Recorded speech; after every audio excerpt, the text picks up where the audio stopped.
Bonjour à toutes et à tous et bienvenue sur une nouvelle vidéo sur la chaîne YouTube du Journal du Real. Je me retrouve avec Victor, on s'est un petit peu calmé depuis la dernière vidéo post-match contre Mallorca, on était passablement énervé. Là ça va mieux, on a retrouvé le sourire, même si c'est pas le Real Madrid qui nous l'a redonné, notamment avec les dernières rumeurs qu'on voit tourner autour du club sur la précarité du poste de Carlo Ancelotti. Dernièrement, il y a pas mal de rumeurs qui sont sorties sur comme quoi son travail et sa position d'entraîneur au Real Madrid est en danger. On va en parler aujourd'hui, on va pas parler que de ça. Comment ça va Victor? Écoute, très bien. Il y a un joli coucher de soleil à ma gauche. On est en fin de journée. Et puis, très content de pouvoir faire un peu cette vidéo constat, un peu un diagnostic et essayer d'élucider les mystères de cette méforme du Real Madrid et de pas être forcément dans l'actualité pure et dure, même si bien sûr c'est le sujet du moment, mais de pouvoir prendre aussi un peu de recul. Et je suis très content de pouvoir faire cette vidéo avec toi. On part comme point de départ Carlo Ancelotti, puisque ce sont les dernières rumeurs qui sont sorties, qu'il y a quand même des choses à dire sur le technicien italien. Mais bien sûr, on va ensuite s'écarter de ce point de départ, puisque tous les deux, Victor comme moi, on est d'accord pour dire que ce n'est clairement pas le seul responsable. On y viendra. On va commencer quand même par Carlo Ancelotti qui a ses torts, notamment d'un point de vue coaching. On en a déjà parlé plusieurs fois sur cette chaîne, en vidéo, en article. On sait que Carlo Ancelotti est plus un manager d'homme, un manager de saison, qu'un technicien qui va renverser un match par des idées nouvelles, on va dire, surtout maintenant depuis les nombreuses années qu'il entraîne. Et donc, on peut être quand même, en tout cas, c'est difficile d'être surpris, mais certains supporters du Real Madrid sont déçus, on va dire, par l'absence de fond de jeu et surtout par l'absence de changement dans ce que le Real présente match après match. Qu'est-ce que t'en penses, toi, Victor, de cet aspect-là, de cet avis? Ah, c'est vrai que donc là on a un Carlo Ancelotti qui selon la presse madrilène, la presse espagnole est un peu sous pression. Nous d'ailleurs les informations qu'on a c'est que oui il est question un peu de Carlo Ancelotti, comment est-ce qu'il gère son groupe, quelle équipe il aligne chaque week-end, etc. Mais il n'est absolument pas question qu'il quitte le navire en cours de saison. Mais plutôt, voilà, en prévision d'une évaluation, bilan à la fin de l'année, que là, Carlo Ancelotti n'est clairement pas en train de marquer des points pour potentiellement prolonger son aventure du côté de Madrid à la fin de la saison 2022-2023. Voilà, une fois que ça, on a encadré le sujet. Là, ce qu'on voulait discuter avec Guillaume, ce sont les raisons de la méforme du Real et en partant, comme tu l'as très bien dit, Guillaume, de Carlo Ancelotti. Parce que les rumeurs discutent parce qu'il y a, au-delà des rumeurs, il y a beaucoup de fans du Real Madrid, beaucoup de médias madrilènes, français, espagnols, qui remettent en cause certaines choses chez Carlo Ancelotti et qui remettent en question ses limites d'un point de vue du coaching. Et comme nous, on l'a répété, ou du moins moi, qui l'a répété durant un bon bout de temps, qu'il l'a voilà, vraiment rabâché, il faut lui donner les outils en fait. Il faut donner les outils à Carlo Ancelotti et là, il a clairement pas les outils pour pouvoir performer, même si il a aussi sa part de responsabilité dans le sens où il aime avoir un groupe réduit. Donc, il n'a jamais non plus manifesté plus que ça un agacement du point de vue de son effectif. Il s'est dit tant mieux, j'ai 15-16 joueurs à gérer. Sauf qu'il avait sûrement pas prévu que Thibaut Courtois se blesserait un peu, que Karim Benzema serait absent, la baisse de forme de Luka Modric, de Toni Kroos, là, direct en sortant du mondial. Il pouvait pas prévoir ça. T'as quand même mentionné Benzema, il y a du monde. J'ai vu quand même beaucoup de tweets passer dernièrement notamment à l'annonce de la dernière blessure là, de Karim Benzema la semaine dernière, comme quoi il trouve que Carlo Ancelotti, dès que Benzema est disponible, il joue 120 minutes ou 90 minutes automatiquement, qu'il ne le fait quasiment jamais sortir, et il pense que ça peut avoir un lien aussi avec les blessures à répétition que Karim connaît cette saison. Parce que Ouais, Karim tu fais Benzema quoi n'a alors? jamais pu enchaîner de la saison pour l'instant quasiment. Ouais, mais tu mets qui à la place? C'est ça le problème, et c'est pour ça qu'évidemment Carlo Ancelotti n'est pas le seul responsable, mais tu peux, sur une fin de match où le Real mène 2-0 par exemple, à la 70e, faire mettre Rodrigo en neuf et te débrouiller comme ça. Il y a des matchs que Karim a terminés qu'il n'était pas obligé de terminer, on va dire. Ouais, mais vu le peu de nombre de matchs qu'il a joué, Karim Benzema cette saison, je pense aussi que c'est dans une idée de Du remettre en rythme, ouais. forme Karim Benzema. Et puis, on va pas se mentir non plus, Karim Benzema n'a pas un jeu à risque, ne fait pas des grandes courses, n'a pas un jeu qui sollicite énormément ses muscles. Moi, je pense Ah, mais il plus se que blesse au final. c'est des blessures d'usure, tant physique que mentale, avec la saison qu'il a fait l'année dernière. Et on sait qu'il a toujours eu de temps en temps, et c'est pas un éternel blessé, loin de là, mais il a toujours eu de temps en temps des petits pépins physiques qui lui ont fait rater quelques semaines de compétition par-ci, par-là. Là, cette saison, voilà, Il y a toute la pression de cette saison historique 2021-2022 qui redescend, Ballon d'Or, la désillusion du mondial. Et ce qui fait que, et à mon avis, il enchaîne un peu les blessures. Mais oui, oui, il peut le sortir. Mais on en vient peut-être à un problème, comme tu l'as dit, un peu plus profond au niveau peut-être de l'effectif. Où, bah, il n'y a pas non plus 20 000 solutions pour faire souffler Karim Benzema. Et même le Real Madrid, avec l'effectif qu'ils ont, n'a pas forcément la marge pour se permettre de faire souffler Karim Benzema, même ne serait-ce que 20 minutes dans un match. Parce que c'est très rare que le Real Madrid ait 2 ou 3 buts d'avance. Très rare. En tout cas, qui puisse se permettre de faire tourner, parce que faire sortir Karim Benzema à la 85e, une fois que le 2-0 a été inscrit, je prends l'exemple par exemple de Bilbao, où je crois que le 2-0 arrive, Ça change pas ça change grand-chose. rien. Ça change rien. Ce serait Donc vraiment de le faire le sortir à la Real, 60e dans un match maîtrisé. Il y a le match contre Elche, par exemple, qu'on maîtrise à la mi-temps, je crois qu'on mène 3-0.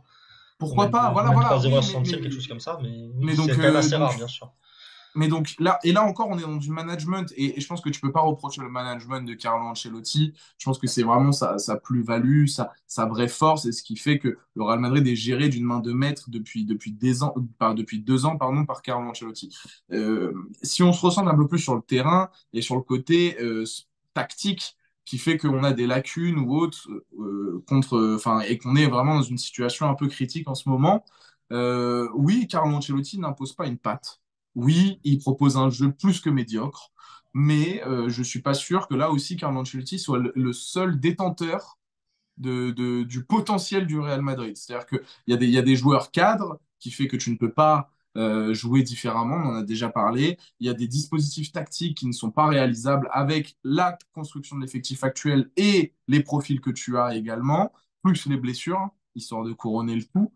Et bien entendu, Carlo Ancelotti fait confiance aux joueurs, a des principes de base et n'a pas forcément envie de d'aller à l'encontre de ces derniers. Et je pense que tout Le- simplement, Carlo essaye de créer la même dynamique, essaye d'être dans la même lignée que l'année dernière. Mais c'est vrai que comme une certaine saison 2014-2015, bah là, ce mois de février, ce mois de janvier-février, tu rencontres une impasse. Moi, je trouve que le point principal qui m'embête dans ce que Carlo essaye de mettre en place, c'est vraiment l'absence d'imprévisibilité.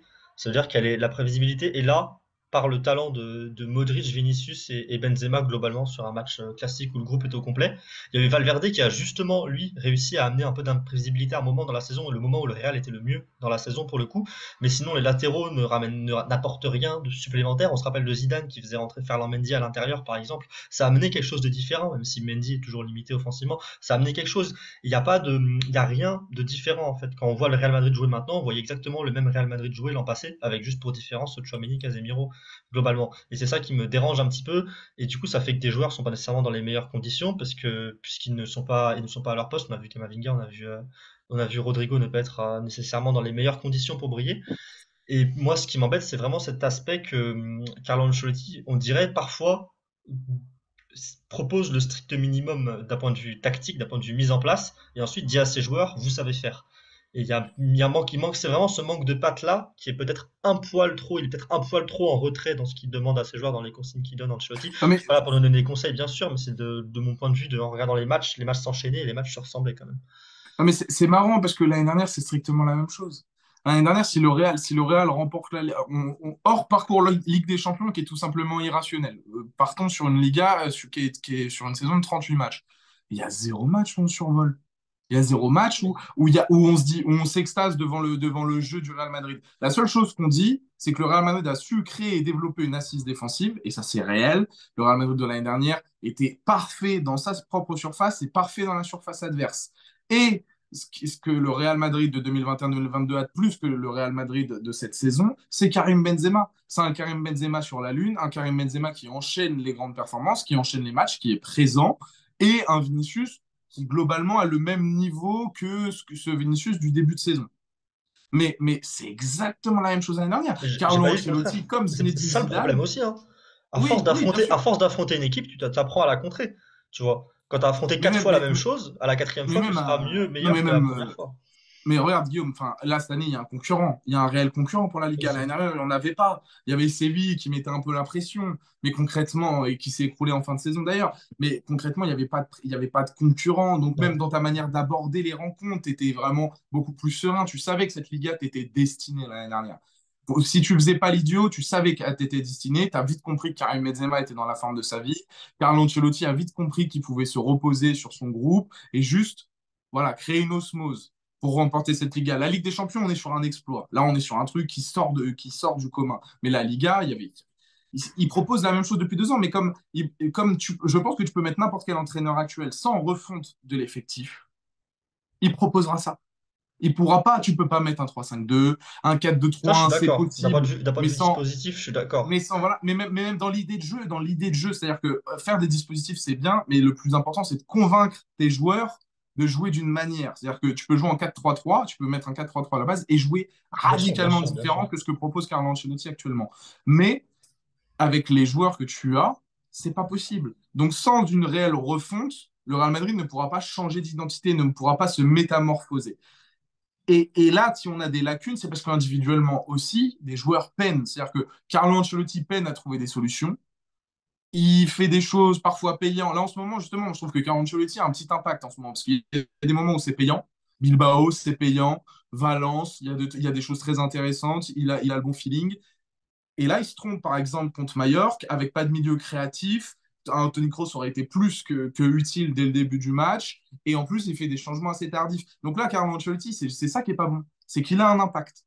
Et Carlo Ancelotti, là où ton équipe tourne le C'est mieux, pas c'est son quand il n'a style de pas d'impact. management, ouais, justement. Voilà. C'est le football appartient aux joueurs.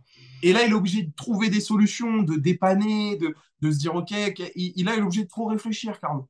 Même si c'est quelqu'un, c'est un des personnes les plus intelligents du football, et quand on dit que c'est pas un grand tacticien, attention, bien sûr que si, mais ce qu'on veut vraiment faire comprendre, c'est qu'il n'impose pas une patte, il n'impose pas une méthodologie précise. Mais là, il se sent obligé de devoir avoir une influence. Et il sort de sa zone de confort, surtout dans un club comme le Real Madrid, ou avec des joueurs où tu peux pas non plus trop en faire.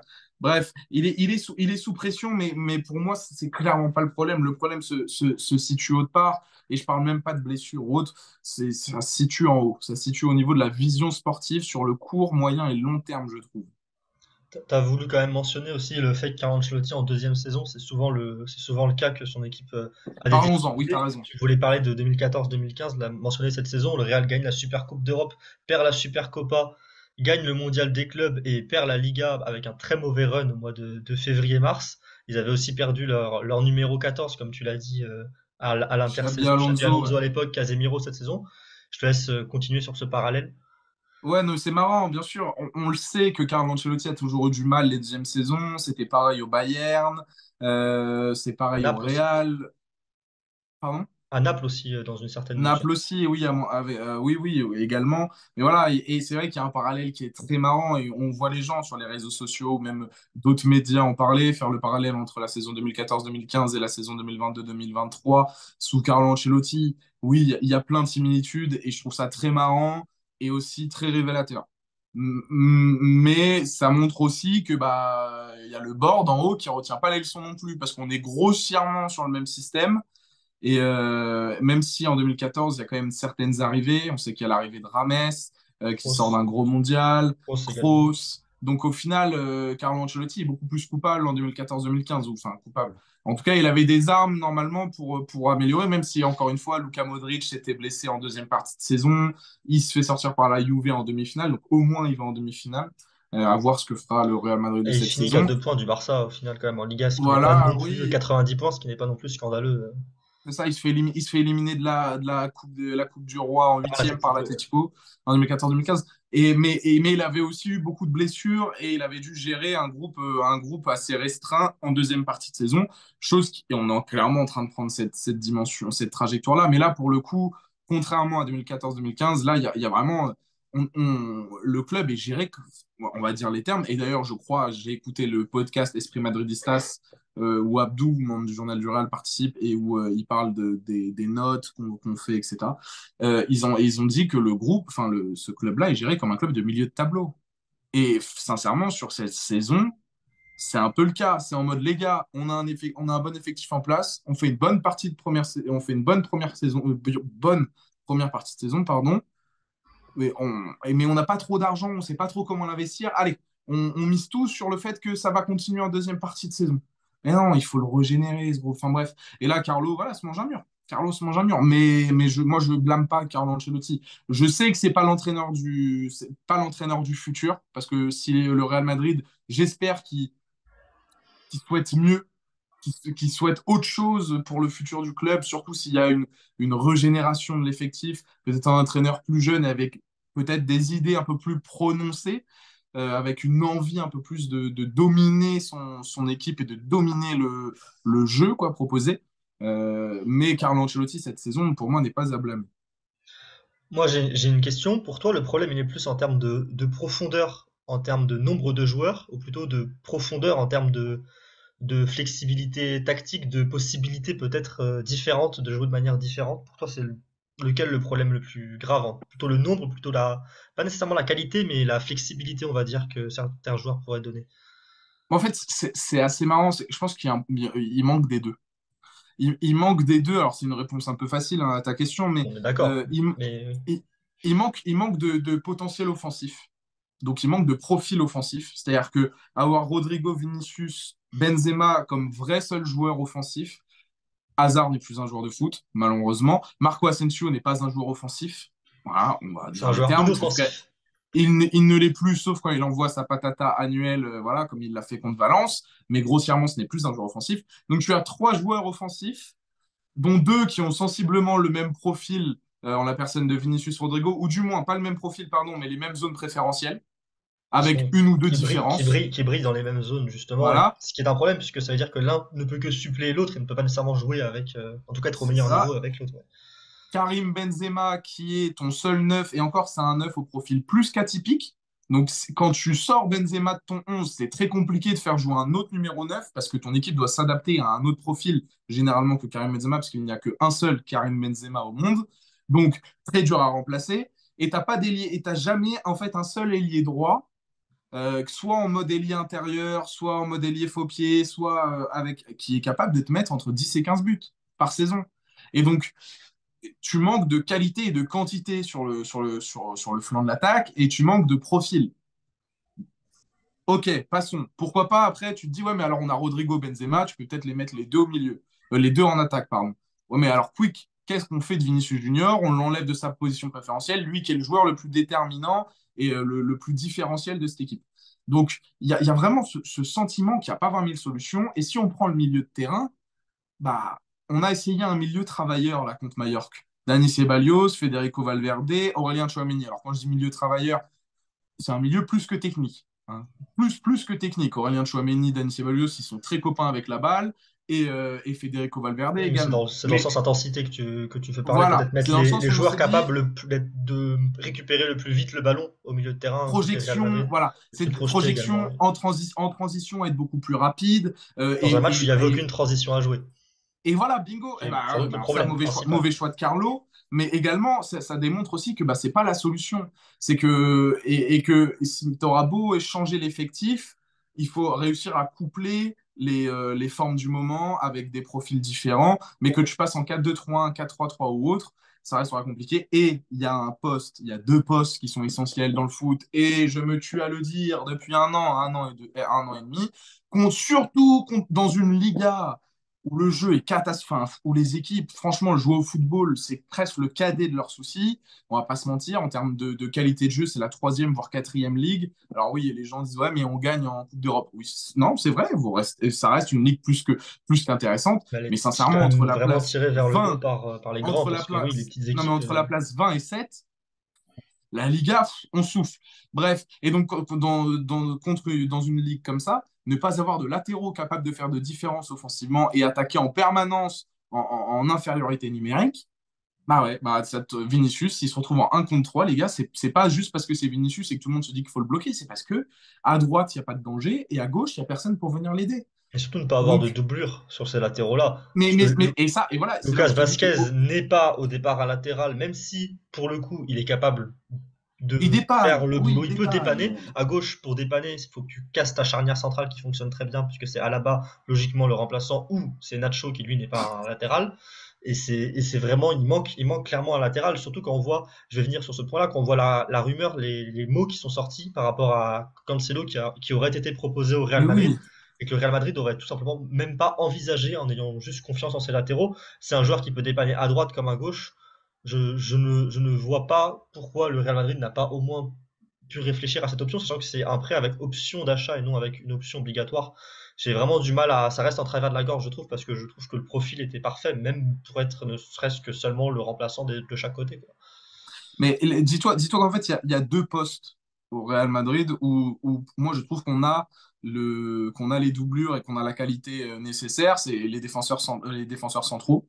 Le On a milieu de terrain, quand même. quatre défenseurs, le poste de gardien et le milieu de terrain. Je trouve qu'on a des profils différents. C'est quand même assez complet pour moi, oui. Pour moi, le milieu de terrain, il n'y a pas On a nécessairement oui, de oui, besoin. on a des profils différents et on a six joueurs de qualité où normalement on a toujours une rotation disponible. Et là, peut-être que Carlo Ancelotti, dans sa manière d'appréhender et les consignes qu'il donne, là, on peut lui faire certaines reproches malgré le fait qu'en fait, je pense que le milieu de terrain pâtit énormément du manque offensif et donc et du manque aussi des latéraux. C'est-à-dire que le milieu de terrain, moi je trouve au Real Madrid, est sacrifié parce que défensivement, Aurélien Tchouaméni doit être trois fois plus attentif.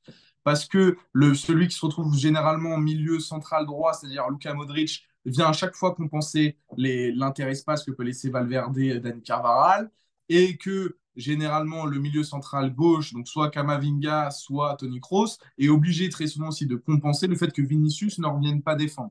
Bref, le milieu de terrain, il se retrouve souvent en fait en position de se faire malaxer. Et, ce qui, Il ne peut pas proposer ce qu'un milieu de terrain doit proposer parce qu'il doit boucher les trous ailleurs, que ce soit défensivement ou que ce soit offensivement aussi. et parce qu'on Modric, n'a moi, jamais la main souvent, mise sur c'est le jeu souvent non Modric plus. qui dédouble. Souvent, Modric dédouble Oui, à et on n'a gauche, jamais la main complètement dans mise le jeu. sur le jeu. C'est-à-dire que ce milieu de terrain de sénateur, enfin, et quand on a Kroos, Modric, plus un troisième, donc Tchouaméni, Camavinga, Valverde, peu importe, sans ballon, le milieu du Real Madrid depuis 10 ans est un des moins bons milieux de toute la planète. C'est en pressing, même en déplacement, en couverture d'espace. Heureusement qu'on a eu un monsieur qui s'appelle Casimiro qui Qui faisait le bouchait boulot les pour trous trois, à ouais. lui tout seul, à lui tout seul. En fait. Fouameni, on n'est pas encore à lui demander ça, même s'il arrive déjà à faire de très bonnes performances. La performance contre Mallorca d'Aurélien Chouameni, justement, typiquement, c'est une performance de Casimiro où à lui tout seul, il permet totalement de rendre inoffensif Mallorca. Mais Mallorca a une action, un but, parce que Nacho décide de se tourner sur un duel aérien. Et ensuite, il y a une pénurie offensive qui fait qu'on n'arrive pas à marquer. Mais Chouameni a des moments un peu de génie On sent que ça peut venir. Ça peut et venir ça va clairement, venir. cette occupation de l'espace défensif que Casemiro avait. Et ça va venir. Mais cette faiblesse de jeu sans ballon du Real Madrid était compensée par des phases de transition tranchantes, oui, mais aussi des phases de possession. Le Real vraiment mettait une espèce de soumission, de prise de soumission à son adversaire avec des séquences de possession couplées à des séquences de transition rapide. C'est ça le grand Real de Zidane. Et c'est surtout aussi qu'on des adversaires plus faibles, peut-être plus en bloc bas, arriver plus souvent à être dangereux parce que bah, tu avais Cristiano Ronaldo, tu avais Gareth Bale, tu avais Karim Benzema. Et donc forcément, bon, Bale est très souvent blessé, hein, mais forcément, quand tu as un mec qui te met 60 buts par saison et qui peut te mettre des buts Ça dans aide. n'importe quel... ça manque, ça manque. Après, on a bien conscience qu'on n'aura pas un deuxième Cristiano Ronaldo. C'est pas ce qu'on demande. Mais il faut régénérer cet effectif. Mais le problème ne vient pas que de Modric, Kroos, ne vient pas que des blessures de Benzema, ne vient pas seulement de Carlo Ancelotti. C'est plus profond, oui. Mais c'est assez intéressant cette question de est-ce que c'est un problème de qualité, qualitatif, quantitatif, de profil ou autre. Moi, je pense qu'on a un entraîneur qui a le bon effectif. Concrètement, je pense qu'il a le bon effectif, mais il lui manque un peu de profondeur en fait, il lui manque trois joueurs, quoi. Donne trois joueurs, donne un ou deux joueurs en plus, un ou deux titulaires à Carlo Ancelotti, et t'as une top team. T'as une top team. Et ça peut très très bien fit. Il y a un dernier angle, un dernier point que j'aimerais aborder avec toi, toujours en rapport du coup avec la construction d'effectifs, c'est qu'il y a quand même une partie de l'effectif qui est vieillissante. avec Kroos, même s'il n'est pas très vieux, on sait qu'il n'a pas nécessairement envie de jouer au foot jusqu'à très, très tard. Luka Modric qui lui a 37 ans, et aussi des joueurs en fin de contrat, donc Kroos, Modric le sont, mais notamment aussi Ceballos, Asensio, Nacho. Est-ce que avoir autant d'incertitudes, un flou finalement autour de 5 joueurs parmi les 16-17 qu'Ancelotti considère comme son noyau dur n'est pas un problème pour le Real Madrid, pour toi? Ouais, c'est vrai que c'est une bonne question. Ça peut jouer, mais après, le Real Madrid a toujours fonctionné de cette manière, avec les joueurs de plus de 32 ans, c'était au maximum 1 an de contrat, les joueurs de plus de 30 ans, c'est au maximum, si je ne me trompe pas, 2 ou 3 ans de contrat. Oui, c'est, non, 2 ans de contrat pour les joueurs de plus de 30 ans, 28 ans, c'est 3 ou 4 ans max. Bref, ils ont une vraie Il y a une politique. politique, oui, il y a une politique Il y a une vraie politique définie sur les contrats. au niveau des contrats. Donc, non, t'en as conscience. Après, oui, peut-être qu'il y a cet aspect où Ceballos, Asensio, on n'a jamais été autant avec deux joueurs bah, clés. Enfin, ça me fait mal de dire ça, même si Ceballos est très fort en ce moment. Mais Asensio et Denis Ceballos sont des joueurs clés du Real Madrid, de par la construction de l'effectif et de par les blessures. Et d'avoir ces jeunes joueurs comparé à des Modric ou Kroos où c'est beaucoup plus facile de gérer des fins de contrat quand c'est des joueurs plus que trentenaires. Quand c'est Là, des c'est joueurs qui ont le club tatoué sur eux, on va dire. Enfin, c'est beaucoup plus oui, simple. en plus, non, mais en plus, ce sont des légendes. Là des Dani Ceballos, Marco Asensio, ce sont des joueurs qui sont probablement courtisés également à l'étranger, qui ont de la valeur marchande, qui, eux, sont en permanence en train de négocier le contrat. Alors que Kroos, Modric, je pense que le contrat est déjà prévu à chaque début d'année en mode bon, si tu as les jambes, tiens, tu signeras tant. Tu vois, et il n'y a pas de revalorisation salariale derrière, il n'y a pas d'enjeu de prime ou autre. Des mecs comme Ceballos, Asensio et un peu Nacho aussi il doit y avoir un peu ces enjeux-là qui doivent venir les tracasser. Mais je pense que Carlo Ancelotti et un club et une institution comme le Real Madrid, ça doit pas plus jouer que ça. Ça doit pas plus jouer que ça.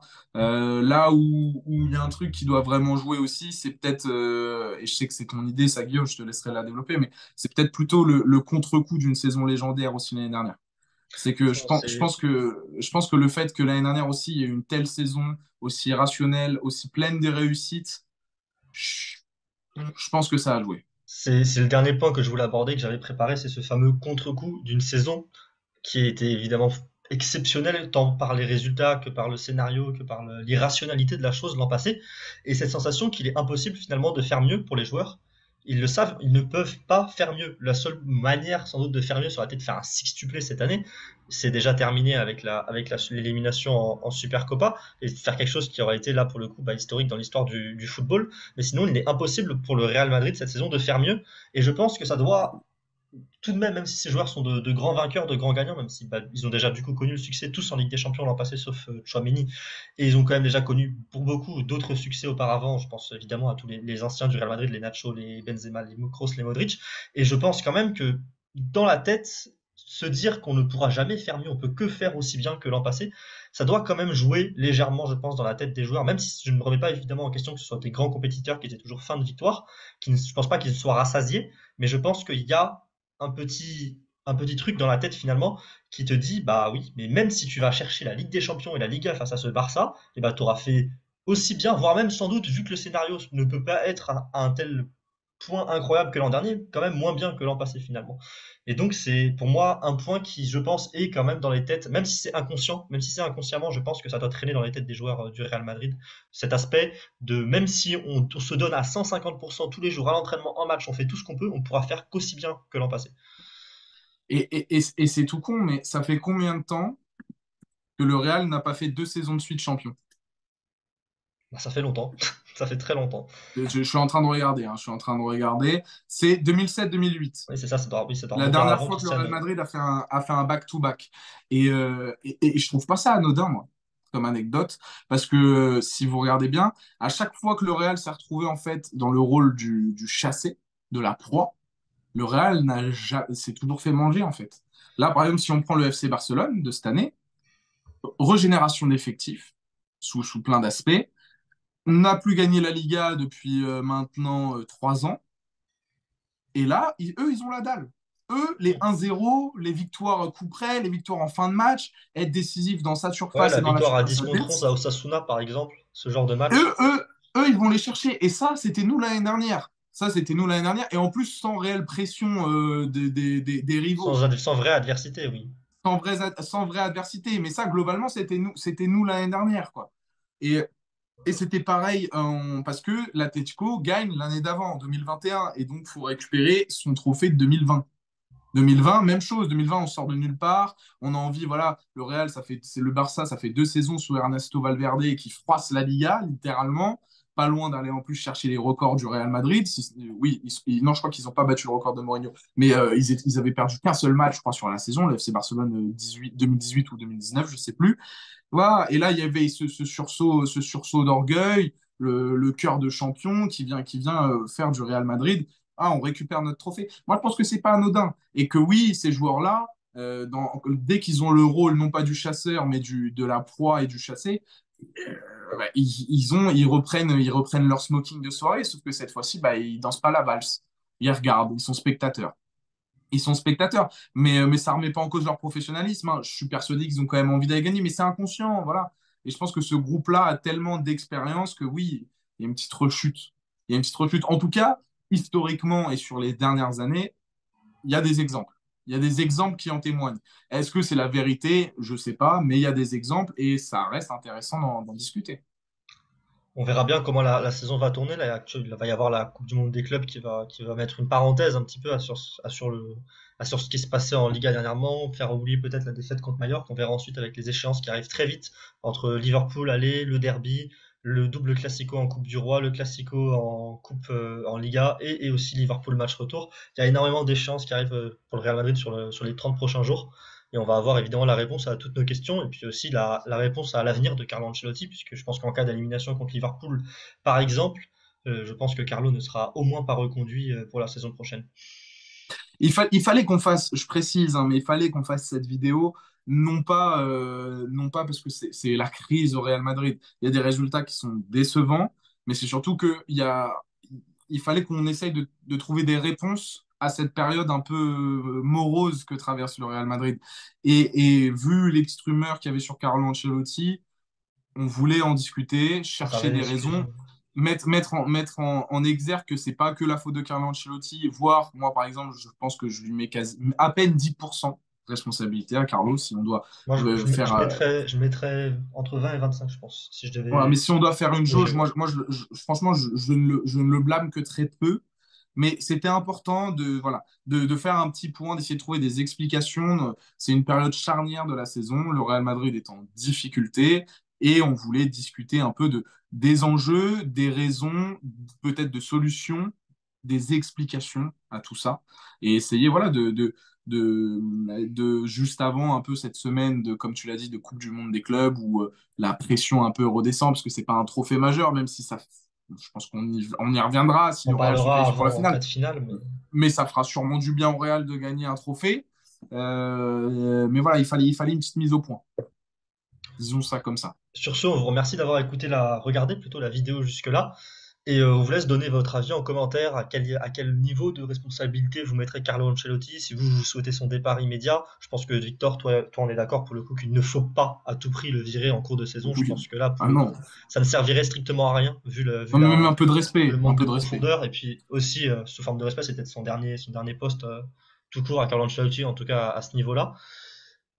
Donc sur ce, on vous remercie, on vous laisse vous commenter ce que vous pensez, vous, de Carlo Ancelotti, de sa part de responsabilité là-dedans, aussi quel problème peut-être vous mettrez plus en avant que ce que nous on a mis en avant côté Real Madrid, en termes d'effectifs, en termes de joueurs, en termes de qualité de jeu, en termes aussi peut-être de construction d'effectifs.